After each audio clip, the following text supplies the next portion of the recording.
கர்த்தருக்கு ஸ்தோத்திரம். விழுப்புரம் புதிய பந்தவ சபை வழங்குறதான தேவ சமாதான நேரம் நிகழ்ச்சியில் உங்கள் மத்தியில் கர்த்தர் என்னை கொண்டு வந்திருக்கான நான் கர்த்தருக்கு நன்றி சொல்கிறேன். இந்த நாளின் செய்தியின் தலைப்பு, ஆகிலும் நான் இருக்கிறது தேவ கிருபையினால்.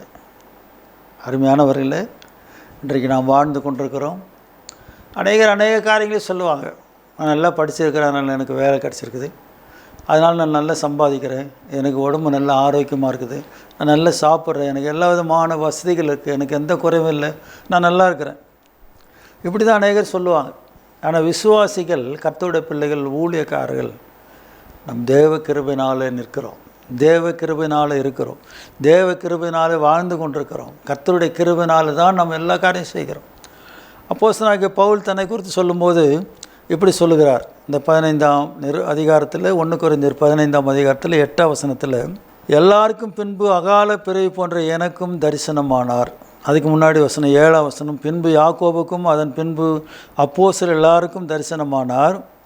எல்லாருக்கும் பின்பு அகால பிறவி போன்ற எனக்கும் தரிசனமானார். அகால பிறவி போன்றவர் பவுல் நல்ல விசேஷமானவர், நன்றாக படித்தவர், நல்ல வசதி உள்ளவர், சபையை துன்பப்படுத்தினவர். சபையை சவுலாக இருந்தவர் தான் கர்த்தர் பவுலாக மாற்றினார். சபையை துன்பப்படுத்தி சபையை உபத்திரப்படுத்தினவர். 8ஆம் அதிகாரம் அப்போஸ்தலர் பார்க்கும்போது சபையை வீணாக்கின ஒரு மனுஷன், அவரை தான் கர்த்தர் சந்தித்து பவுலாக மாற்றினார். கர்த்தருக்கு ஸ்தோத்திரம். அதனால் சொல்லும்போது இந்த 8ஆம் வசனத்தில், எல்லாருக்கும் பின்பு அகால பிறவி போன்ற எனக்கும் தரிசனமானார். 9ஆம் வசனத்தில் அவர் இப்படி சொல்லுகிறார், நான் அப்போஸ்தலர் எல்லாரிலும் சிறியவனாக இருக்கிறேன், தேவனுடைய சபையை துன்பப்படுத்தினதினாலே நான் அப்போஸ்தலன் என்று பெயர் பெறுவதற்கும் பாத்திரன் அல்ல. இன்றைக்கு யாராவது நம்ம தாழ்த்தருமா? கர்த்தர் எனக்கு நிறைய சபைகளை கொடுத்துருந்தா, கர்த்தர் என்னை எல்லா விதமான ஆசீர்வாதங்களுக்குள்ளே நடத்தினா, எனக்கு போதுமானதை காட்டில் அதிகமான வருமானம் கிடைச்சா, நான் உலகம் எங்கும் போய் பிரசங்கம் பண்ணால், நான் அநேகர் என் பிரசங்கத்தை மூலமாக ஜெபத்து மூலமாக விடுதலை ஆனால், நமக்குள்ளே நம்ம அறியாமல் பெருமை வந்துடும். நம்ம அறியாமல் பெருமை வந்துடும். எல்லாருக்கும் உண்டு, எனக்கு மட்டும் இல்லை, உங்களுக்கு மட்டும் இல்லை, பார்க்குற எல்லாருக்கும். ஆனால் அப்போஸ்தலனாகிய பவுல் சொல்லும்போது சொல்லுகிறார், நான் அப்போஸ்தலர் எல்லாரிலும் சிறியவனாக இருக்கிறேன். நீங்கள் யாராவது சொல்லுவீங்களா?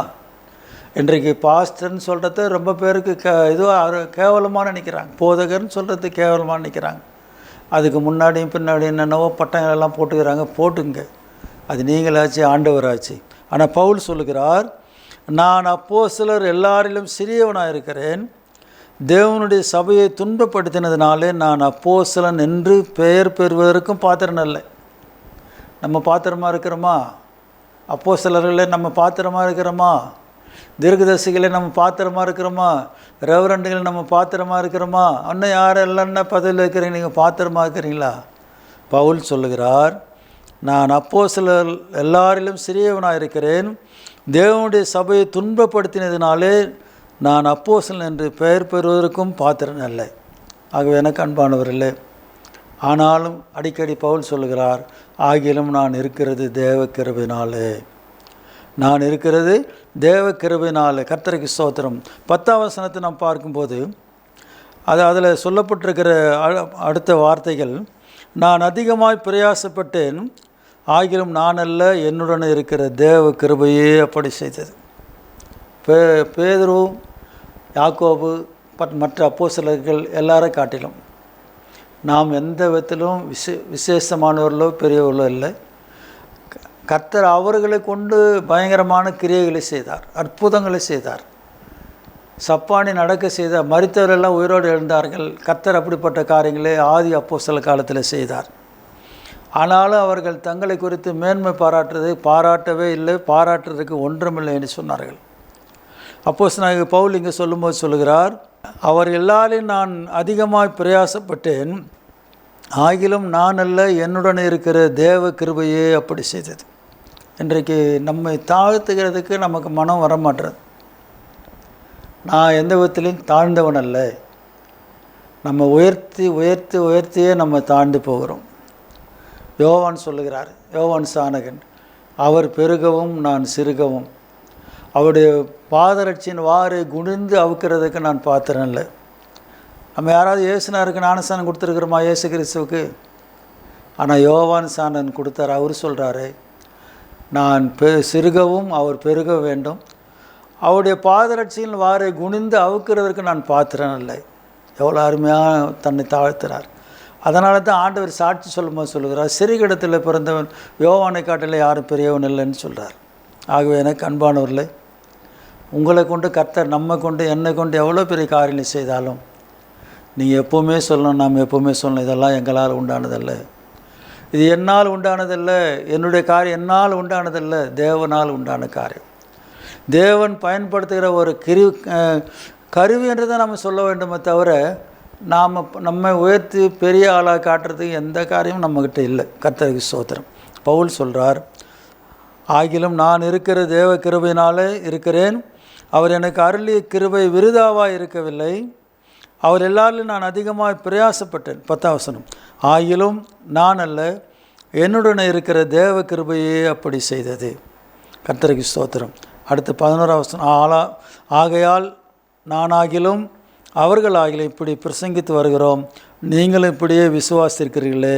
கர்த்தருக்கு ஸ்தோத்திரம். ஆகவே எனக்கு அன்பானவர்களே, பவுல் சொல்லும்போது சொல்லுகிறார், ஆகிலும் நான் இருக்கிறது தேவ கிருபையினால். நீங்கள் நான் இது தான் சொல்லணும். உங்களை கொண்டு கர்த்தர் எந்த காரியம் செய்தாலும் சரி, உங்களை கொண்டு எப்படிப்பட்ட காரியங்களை செய்தாலும் சரி. அப்போஸ்தலனாகிய பவுல் சொல்லுகிறேன், நான் வானத்துக்கு வரைக்கும் ஏறி போயிட்டு வந்தேன், அங்கே மனுஷர் பேசுகிற பாஷையெல்லாம் பேசினேன், ஆனால் என்னை உயர்த்தாதபடிக்கு எனக்கு ஒரு முள் கொடுக்கப்பட்டிருக்கிறது. நீங்கள் உங்களை உயர்த்துவில்லைனா கர்த்தர் உங்களுக்கு ஒரு முள்ளை கொடுத்து அதை அடிக்கடி உங்களை கொட்ட வைப்பார், குத்த வைப்பார். அப்போ நீங்கள் திரும்ப பழைய நிலைமைக்கு வருவீங்க. யாராவது கனவு காண்றாங்கன்னு சொன்னால் நீங்கள் அவங்கள லேசாக கொஞ்சம் கிள்ளி பார்த்தீங்கன்னா அந்த திரும்ப சுயநினைவுக்கு வருவாங்க. ஓஹோ, அப்படி தலையை ஆட்டி முழிச்சிருவாங்க. இப்போ இன்றைக்கு அநேக ஆவிக்குரிய ஜீவிதத்தில் கனவு உலகத்தில் வாழ்ந்து கொண்டிருக்கிறோம். கனவு உலகத்தில் ஊழி செய்து கொண்டிருக்கிறீங்க, கனவு உலகத்தில் மிதந்து கொண்டிருக்கிறீங்க. நீங்கள் திரும்ப சகஜமான நிலைமைக்கு வர வேண்டும். கர்த்தருக்கு ஸ்தோத்திரம். இங்கே காண்கிறது கனவு இல்லைன்னு சொல்லி நீங்கள் கனவே கண்டு கொண்டிருப்பில்லானாலும் அந்த கனவு உலகத்திலேருந்து நிஜ உலகத்துக்கு வாங்க. உங்கள் மேன்மையான காரியத்தெல்லாம் உதறி தள்ளி விடுங்க. வெளிப்படுத்தின விசேஷம் நான் பார்க்கும்போது, அப்போ மூப்பர்கள் எல்லாரும் 24 மூப்பர்களும் தங்கள் கிரீடங்களை ஆண்டவருக்கு முன்பாக கையிட்டு வச்சு அவரை பணிந்து கொண்டார். நீர் தான் இதுக்கெல்லாம் தகுதியானவர், நீர் தான் அதை ஏற்றுக்கொள்ள தகுதியானவர்னு அவர் பணிந்து கொண்டார். இன்றைக்கு நம்மை நாமே உயர்த்துகிறோம், அதனால் நமக்கு ஆசீர்வாதத்துக்கு பதிலாக சாபம் வருகிறது. கர்த்தருக்கு ஸ்தோத்திரம். நாம் யாருன்னு நம்ம அறியணும். பவுல் சொல்லுகிறார், நான் யார், எனக்கு கொடுக்கப்பட்ட கிருபை எப்படிப்பட்டது, நான் வாழ்கிறது யாரால், என்னுடைய நிலைமை எப்படி, இந்த நிலைமைக்கு என்னை கொண்டு வந்தது யார், இதெல்லாம் நீங்கள் மறந்து போவீங்களானா நீங்கள் ஆசீர்வாதமாக இருக்க முடியாது. கர்த்தருக்கு ஸ்தோத்திரம். பவுல் சொல்லுகிற காரியம், முதல் காரியம் சொல்லுகிறார் 8ஆம் வசனத்தில், நான் அகால பிறவி என்று சொல்லுகிறார். 9ஆம் வசனத்தில் சபையை துன்பப்படுத்தினவன்னு சொல்லுகிறார். திரும்ப 9ஆம் வசனத்தில் அப்போஸ்தலன் என்று சொல்லுவதற்கும் நான் பாத்திரன் இல்லைன்னு சொல்லுகிறார். 10ஆம் வசனத்தில் நான் அதிகமாக பிரயாசப்பட்டேன், நான் அல்ல, என்னுடனே இருந்த தேவ கிருபையே அப்படி செய்தது என்று சொல்கிறார். எனக்கு அன்பானவர்களே, உங்களை கொண்டு கர்த்தர் பெரிய காரியம் செய்வார். ஆனால் சந்தோஷப்படுங்க, மகிழ்ச்சி அடைங்க, ஆண்டவருடைய நாமத்தை மையப்படுத்துங்க. ஆனால் இதெல்லாம் எங்களால் உண்டானது அல்லன்னு எப்போ நீங்கள் சொல்கிறீங்களோ அப்போ தான் கர்த்தர் உங்களுக்கு இன்னும் கூடுதலான கிருபை தருவார், இன்னும் உங்களை உயர்த்துவார், இன்னும் உங்களை மேன்மைப்படுத்துவார். இது என்னால் உண்டானது, என்னால் உண்டானது, நான் செய்தேன் அப்படின்னு சொன்னீங்கன்னா உள்ளதும் போயிடும். ஜாக்கிரதையாக இருங்க. கர்த்தருக்கு மகிமை உண்டாகட்டும். பவுல் சொல்லுகிறார் 1 கொரிந்தியர் 15ஆம் அதிகாரம் 10ஆம் வசனத்தில், ஆகிலும் நான் இருக்கிறது தேவ கிருபையினாலே. இன்றைக்கு இந்த நிகழ்ச்சியை பார்த்து கொண்டிருக்கிற நீங்களும் நானும் இருக்கிறது தேவ கிருபையினால. நம்முடைய பலத்தினால, நம்முடைய அறிவினால, நம்முடைய ஜெபத்தினால, நம்முடைய பரிசுத்தத்தினால, நம்முடைய உண்மையினால், நம்முடைய பிரயாசத்தினால அல்ல. இதை மறந்துடாதீங்க. பவுல் சொல்கிறார், நான் அதிகமாக பிரயாசப்பட்டேன்னு சொல்கிறார். பவுல் சொல்கிறார், நான் அதிகமாக பிரயாசப்பட்டேன், ஆகிலும் நான் அல்ல, என்னுடனே இருக்கிற தேவ கிருபையே அப்படி செய்தது. அவரை உயர்த்த வேண்டும், உங்களை தாழ்த்த வேண்டும். அவரை உயர்த்த நம்மை கர்த்தர் உயர்த்துவார். கர்த்தருக்கு ஸ்தோத்திரம். இந்த என் கையில் இருக்க அந்த வேத புஸ்தகத்தை நான் எந்த அளவுக்கு தூக்கி பிடிக்கிறேனோ அந்த அளவுக்கு என்னுடைய கை உயரும். இப்போ வேத புஸ்தகத்தை நான் உயர்த்தினா என்னுடைய கை உயர்த்தப்படும். அதுபோல் ஆண்டவரை நீங்கள் உயர்த்துவீரானால் ஆண்டவர் உங்களை உயர்த்துவார். இது என்னால் உண்டானதல்ல, மறந்துடாதீங்க. இதெல்லாம் செய்கிறதுக்கு நான் தகுதியானவன் அல்ல, இதெல்லாம் கர்த்தரால் உண்டானது, இதெல்லாம் அவரால் நடந்தது. எப்போ நீங்கள் சொல்கிறீங்களோ அப்போ தான் கர்த்தர் உங்களை அதிகமாக ஆசீர்வதிப்பார். கர்த்தருக்கு மகிமை உண்டான். ஆகவே நம்முடைய சுயமான பெருமைகள், பட்டங்கள், பதவிகள் எல்லாவற்றையும் கொஞ்சம் ஒரு பக்கமாக ஒதுக்கி வச்சுட்டு, மூட்டை கட்டி வச்சுட்டு, கர்த்தருடைய நாமத்தை மகிமைப்படுத்துங்க, கர்த்தரை உயர்த்துங்க, அவருடைய காரியங்களை துதித்து பாடுங்க, பேசுங்க, அவரை புகழ்ந்து பாடுங்க. கர்த்தருக்கு ஸ்தோத்திரம். கர்த்தர் நம்மை ஆசீர்வதிப்பார். நம்ம ஒருபோதும் அவர் தாழ்ந்து போக விட மாட்டார். கர்த்தருக்கு மகிமை உண்டார். நம்ம எப்போதும் கீழான நிலைமை கொண்டு போக மாட்டார். கர்த்தர் நம்ம நிச்சயமாக உயர்த்த வேண்டுமானால் நீங்கள் அவருடைய கிருபையில் வளர வேண்டும். நீங்கள் அடிக்கடி சொல்லணும், ஆகிலும் நான் இருக்கிறது தேவ கிருபையினால். ஜெபம் பண்ணுவோம். ஆண்டவரே, இந்த வார்த்தைகளுக்காக நன்றி செலுத்துகிறோம். பரிசுத்த ஆவியானவர் எங்களோடு கூட இடைப்படும். ஆண்டவரே, இந்த வார்த்தைகள் மூலமாக ஆண்டவர் எங்களோடு இடைப்பட்டதுக்காக ஸ்தோத்திரம். இந்த செய்தியை பார்த்து கொண்டிருந்த தம்முடைய பிள்ளைகள், குடும்பங்கள், ஆண்டவரே அவர்கள் ஆசீர்வதியும். ஆண்டவரே, எங்களுக்கு எந்த காரியங்களை நீர் செய்தாலும், எவ்வளோ உயர்த்தினாலும், ஆண்டவர் எவ்வளோ எங்களை மேன்மைப்படுத்தினாலும், பவுல் சொல்லுகிறது போல, ஆகிலும் நான் இருக்கிறது தேவ கிருபையினால, ஆகிலும் நாங்கள் செய்ததெல்லாம் உம்முடைய கிருபையினால, ஆகிலும் நாங்கள் இருப்பதெல்லாம் உம்முடைய கிருபையினால என்று சொல்லி அந்த அனுபவத்துக்குள்ளே எங்களை நடத்த ஆண்டவர். எங்களுடைய பெருமைகள், எங்களுடைய மேன்மை எல்லாம் ஒன்றும் இல்லை, உம்முடைய கிருபையே நாங்கள் நம்பியிருக்கிறோம். தொடர்ந்து பொறுப்பேடும் ஆசீர்வதியும். இந்த நிகழ்ச்சி ஒளிபரப்பி கொண்டிருக்கிற ஜாய் டிவி நிறுவனத்தை ஆசீர்வதியும். நிறுவனருக்கு நல்ல சுகம் நல்ல தாரும், பணிபுரித்த நம்முடைய பிள்ளைகளை ஆசீர்வதியும். கனம் துதி மகிமெல்லாம் உங்களுக்கு தருகிறோம். இயேசுவின் நாமத்தில் கேட்கிறோம் பிதாவே, ஆமென். கர்த்தர் உங்களை ஆசீர்வதிப்பாரா. God bless you.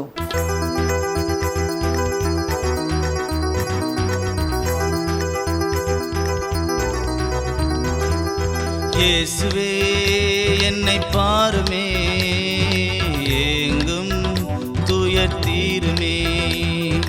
இயேசுவே என்னை பாருமே, எங்கும் துயர் தீருமே. உள்ளம் நொந்து கண்ணீர் வடித்தேன், உள்ளம் நொந்து கண்ணீர் வடித்தேன். உம்மை அன்றி யாருமில்லை, உம்மை நம்பினேன். இயேசுவே என்னை பாருமே, எங்கும் துயர் தீருமே.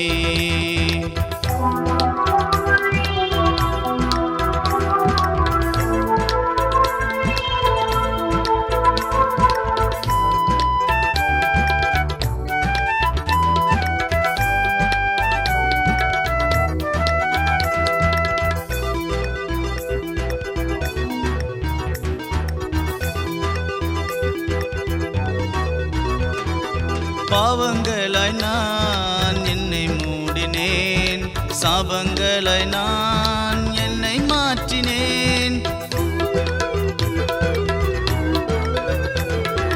பாவங்களாய் நான் என்னை மூடினேன், சாபங்களாய் நான் என்னை மாற்றினேன்.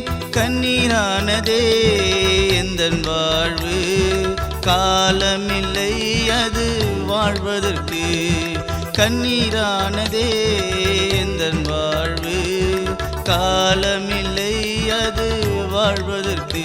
இயேசுவே என்னை பாருமே, எங்கும் துயர் தீருமே.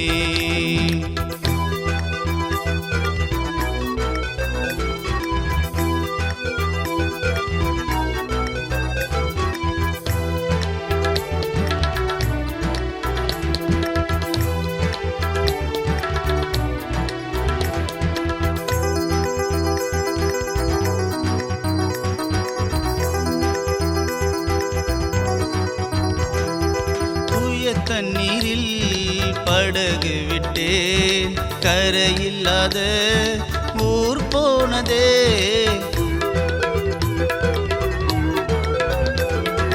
தூய தண்ணீரில் படகு விட்டேன், கரையில்லாத ஊர் போனதே. திசையறியாய் பறவையானேன், தீவிரமாய் என்னை தாங்கிடுமே. திசையறியாய் பறவையானேன், தீவிரமாய் என்னை தாங்கிடுமே. இயேசுவே